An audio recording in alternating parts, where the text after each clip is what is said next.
Hey, I'm Mark. All right, let's go. What now? Criminy, man.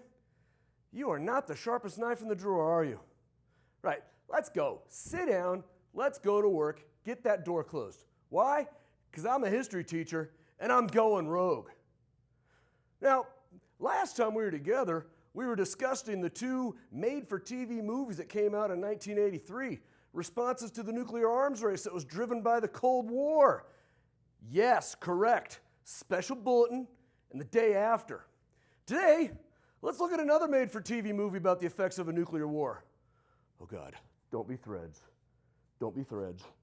Don't be Threads. Oh, Casey, did you have to? Okay. So today, we're discussing the worst movie ever made. I mean, not like Howard the Duck worst or any movie made by Adam Sandler worst. We're talking about a movie so depressing that you'll have nightmares for 2 weeks. We go back to 1984 when the BBC, the British Broadcasting Corporation, went nuclear. We're looking at the made-for-TV movie Threads. So get your parent permission slips in and buckle up. For this one, we really got to go rogue. You ever see that one boxing match where the two fighters are getting after it and then the referee gets too close and he gets knocked out? Or the referee in a football game that gets in the way of a 240-pound tight end running a crossing route? True story. My cousin's husband was the manager of a minor league baseball team in Winston-Salem, North Carolina. We went out to see him and I watched in horror as a little girl had to be hospitalized after getting hit by a foul ball while sitting in the stands along the first baseline.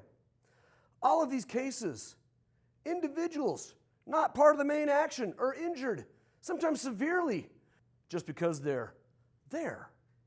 That's kind of what Europe was like during the Cold War. Europe was ground zero for World War I and World War II, and through no fault of its own, found itself to be ground zero after that for the Cold War. The 1947 Berlin blockade and the subsequent airlift. The Berlin Wall, built in 1962. We could debate if the creation of NATO, the North Atlantic Treaty Organization, deterred the Soviets from invading any of the Western Bloc nations. But on the other hand, if it came down to it, because of the collective security provisions, the Soviets had to attack all members of NATO, not just one. Therefore, like it or not, all those European nations that the United States talked into joining NATO were now under the gun. The United States on one side, the Soviets on the other. And Europe, a mainly pacifist, disinterested bystander in between.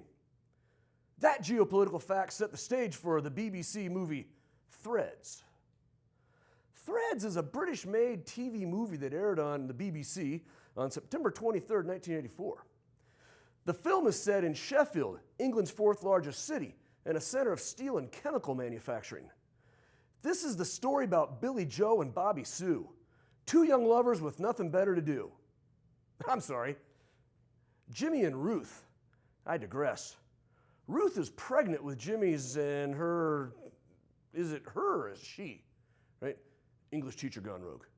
Anyway, she's pregnant. They're making wedding plans, ignoring world events around them. What they miss is a conflict between the United States and the Soviet Union in Iran. Iran? That's a shock. The hostilities escalate to a nuclear exchange. It was nothing that the British did.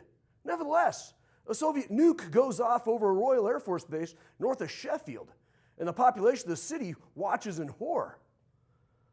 Let's give the writers at least a little credit. I mean, some gallows humor. One guy's on the toilet. Oh, bloody hell. Then a woman sees the mushroom cloud expanding and pisses down her leg. Poor Annie Sellers, a struggling actress in 1984, and she finally gets a big role. She's credited for all eternity, literally, as the woman that urinates on herself. Now, that'll be the last time you laugh during Threads if you think that kind of stuff is funny. That's because the next nuke goes off over Sheffield itself. The nuclear bombing scene in Threads is somewhat muted compared to ABC's The Day After. Americans, man, go big or go home.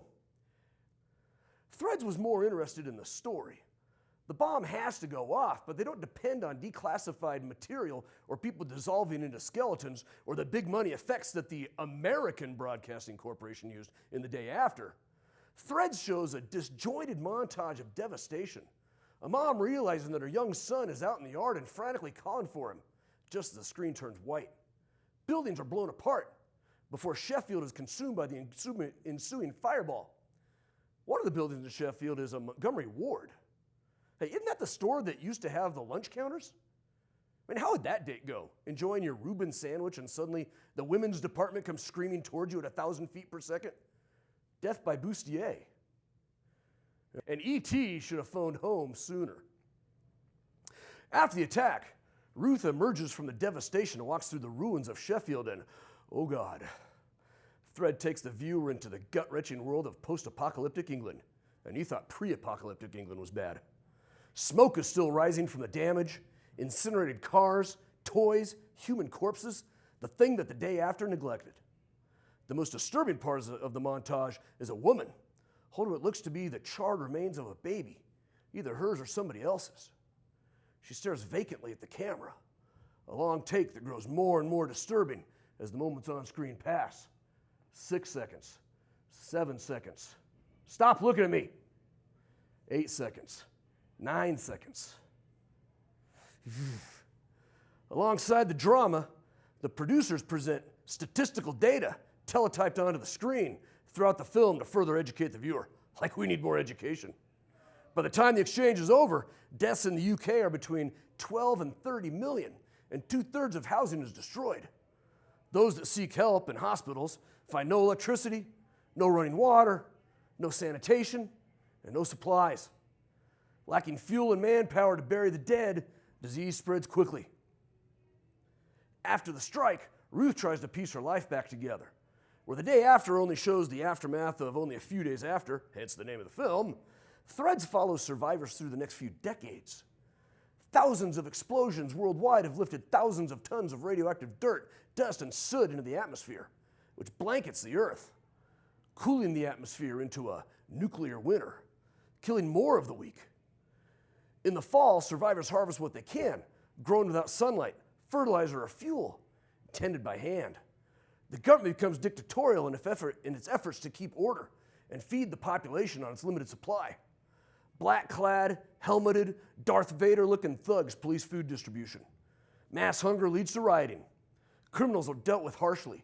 Executions are common. Yet in the midst of all this, Ruth gives birth to a daughter that she names Jane. Food becomes currency. The reward for sexual favors is 3 radiated rats to sustain Ruth and her daughter for another week. After a few years, sunlight returns as the nuclear winter dissipates, but damage to the ozone layer increases the rates of cancer in the survivors. Ruth is blinded by cataracts. 10 years after the attack, the population of England is less than 10 million and returns to a medieval state. Ruth dies while working in the fields, and Jane is left orphaned. The title Thread seems to refer to the tearing of the threads that hold society together. In the aftermath of the attack, civil society, law, family, morality are all left in tatters. When the film moves to 13 years after the attack, the characters on the left use only monosyllabic words punctuated with grunts and groans. As a teenager, Jane is discovered stealing food with 2 boys. One ends up being shot, and she escapes with the other. He rapes her, and she becomes pregnant. In watching Threads, one finds oneself horrified, fascinated, numbed, provoked, unsettled, made restless. A terrifying view of what could have happened, and perhaps still could, more so than the day after. In one of the last scenes of the day after, a mass of humanity is packed side by side in a Kansas University arena. Within the horde, a mother gives birth to a baby. Its cries are a hope for humanity. It's President Whitmore's charge that we will not go gently into that good night. On the other hand, Threads ends with Jane giving birth to her own child, but no cries. Hers is stillborn. Jane screams, and roll credits.